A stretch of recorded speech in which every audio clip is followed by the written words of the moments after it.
Pero is there any way na mapigilan na ito ay marami na na-scam? We have no reason to hold the departure of the two subjects. Wala daw sila ni isang kaso ng kanyang asawa. Yun din yung mga kachika, sinabi sa Senado.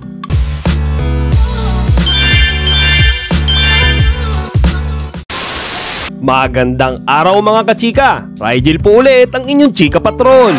Bago tayo magsimula mga kachika, inaanyayahan ko muna kayong mag-subscribe dito sa ating munting channel para palagi kayong updated sa mga latest at nagte-trending na mga showbiz balita. Alam nyo mga kachika, hanggang sa ngayon, sinusubaybayan ko itong kwento ni Yexel Sebastian at ni Mikey Agustin. Kumbaga para nga sa akin tinatawag ko na tong scam serye. Kasi mga kachika, araw-araw parang meron laging bago, may mga update.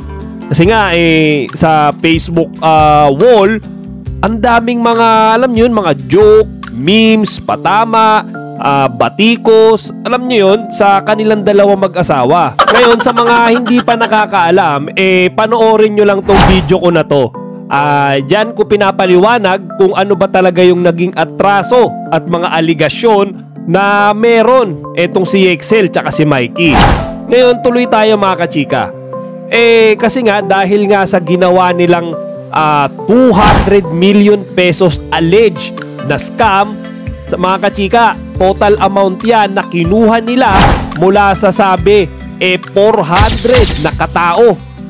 Grabe, di ba mga kachika, 400 na katao yung nagatasan nila ng pera.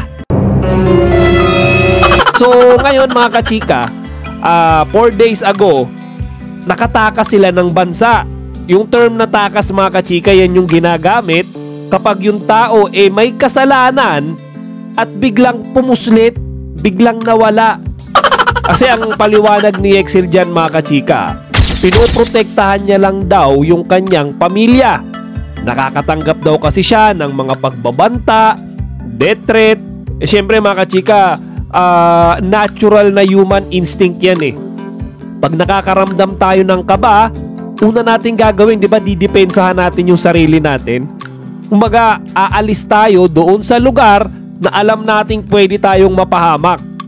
So umalis siya mga kachika. Ang tanong, paano siya nakaalis?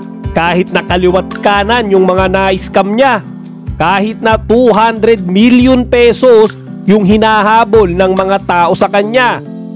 Yan ang tatalakayin natin mga kachika. Isipin nyo yung mga taong nagreklamo sa kanya, yung mga kumuha ng simpatya sa social media, kumbaga inuna nila mga kachika yung magpaawa sa Facebook, magpaawa sa Twitter, magpaawa kay Rapi Tulfo. Yan mga kachika yung inuna nila. Ngayon syempre si Idol Rafi, ang gagawin niyan tatawagan niya si Yexel, i-interviewin niya, tatanungin niya yung panig ni Yexel. Pero syempre, di ba, si Idol Rafi, alam naman natin na kapag may nagsumbong, dun siya lagi sa panig ng nagsumbong. Lalo na kung para sa kanya tama yung sinasabi ng mga biktima. Ngayon mga kachika, syempre, sa pag-iisip ni Yexel, si Idol Rafi na yung kakalabanin niya Rapi Tulfo in action yan. Senador yan. Kapatid ni Bitag yan Ngayon mga kachika, ano unang iisipin yan? Di ba tumakas ng bansa? Magtago, umalis. Yan ang mali ng mga taong nabiktima mga kachika. Inuna nila yung social media Inuna nila yung si Idol Rafi Sana ang ginawa nila, bago nila inere yan, bago nila pinaputok yan sa social media, nagstampa na sila ng kaso. Pinaimbestigahan muna nila.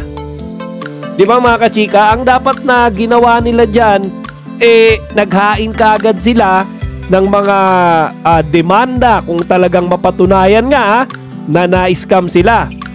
Para mga kachika, madampot na kaagad sila Yexel at magkaroon sila ng hold departure order para hindi makalabas ng bansa.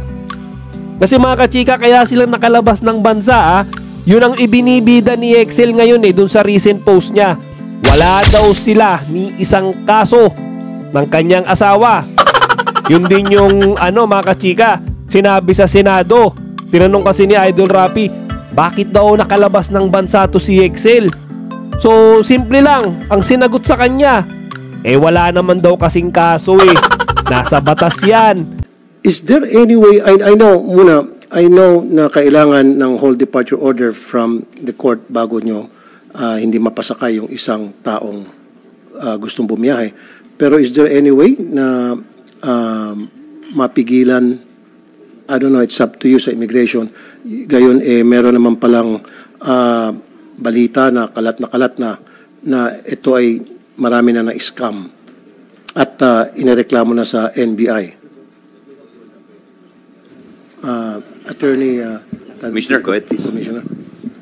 Good morning, Mr. Chair, Senator Tolpo. With the permission of the Secretary.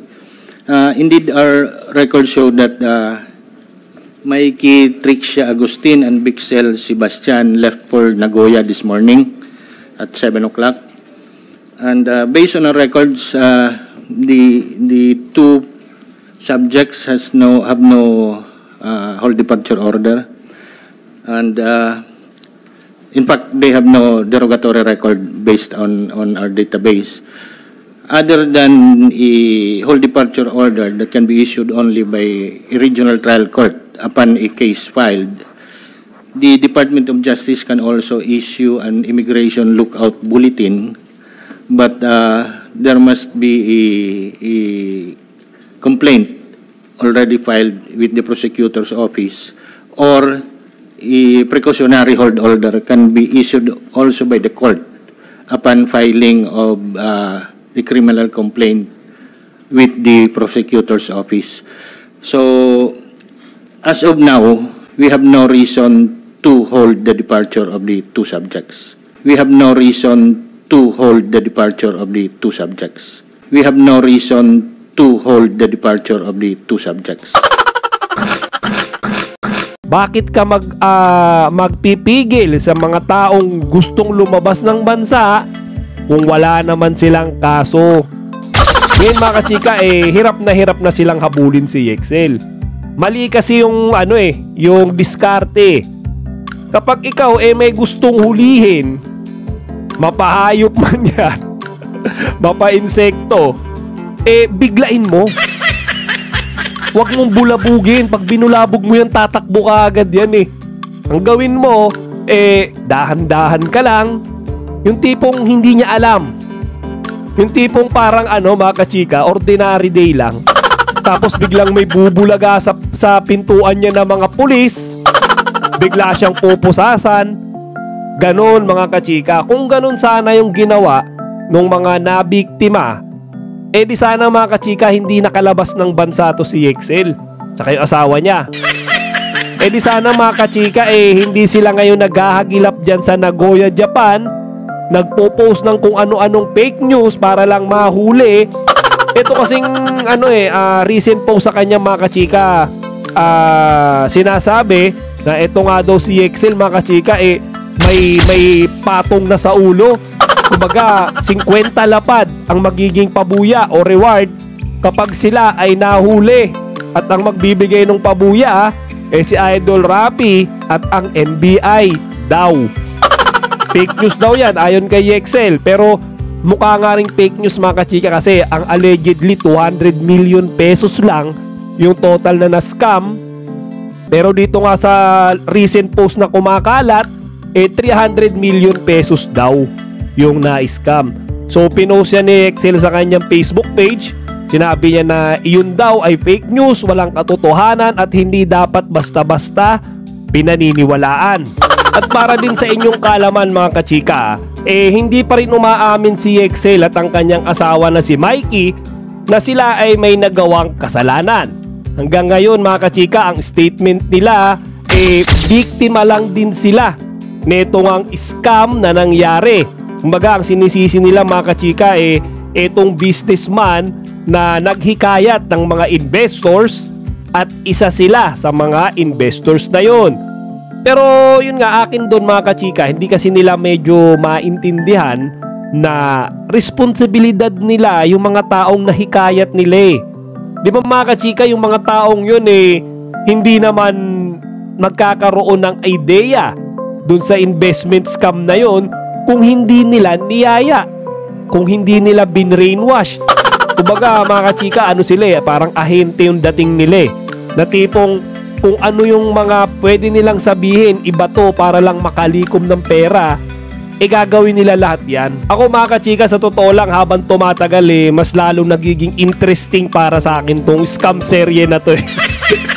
Kaya sana eh, sabay-sabay nating tutukan, sabay-sabay nating sundan kung ano ba yung next na mangyayari sa kwento ni Yexel D. Scammer.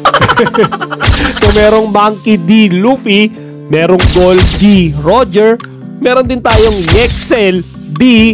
Scammer. Sa mga One Piece fans dyan, maintindihan nyo yun. So ayun lang muna tayo mga kachika. Sana wag nyo kalimutang bisitahin ang ating website na chikapatrol.net at ilagay nyo rin ang inyong mga opinion dito sa comment section. Chika Patrol signing out! Kachika, wag nyong kalimutan mag-like, comment, and subscribe. Para sa iba pang mga celebrity news, i-click lamang ang mga videos na ito.